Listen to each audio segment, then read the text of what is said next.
আশা রাখি আপনারা ভালো আছেন। আলহামদুলিল্লাহ আমিও ভালো আছি। আজকে আমি আপনাদেরকে দেখাবো আমি কিভাবে ব্রয়লার মুরগি ভেজে রান্না করি। ঈদের পর আজকে প্রথম আমি ব্রয়লার মুরগি ভেজে নিয়েছি। এইখানে ছোট ছোট করে কিছু আলু কেটে এইগুলিও ভেজে নিয়েছি, যা আমি মুরগির মাংসের সাথে দিয়ে দিব। এখানে আমি মুরগির মাংস রান্না করার জন্য সব রকম মশলা একসাথে করে কষিয়ে নিয়েছি। এইখানে হয়েছে আদা বাটা, রসুন বাটা, জিরার গুঁড়া, ধনের গুঁড়া, মরিচের গুঁড়া, হলুদের গুঁড়া এবং স্বাদ মতো লবণ আর গরম মশলা।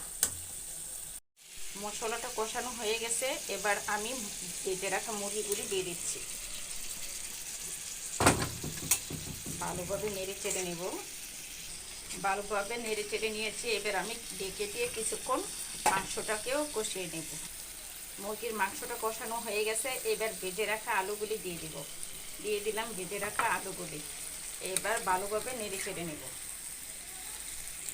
আলু আর মাংস একসাথে কষানো হয়ে গেছে, এবার দিয়ে দিব আমি পরিমাণ মতো পানি।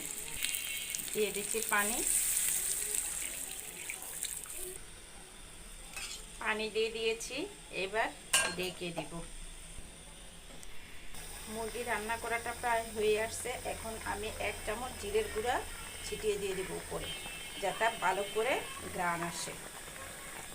জিরের গুঁড়া দিয়ে দিয়েছি, এবার 5 মিনিট আমি অল্প আছে রান্না করব।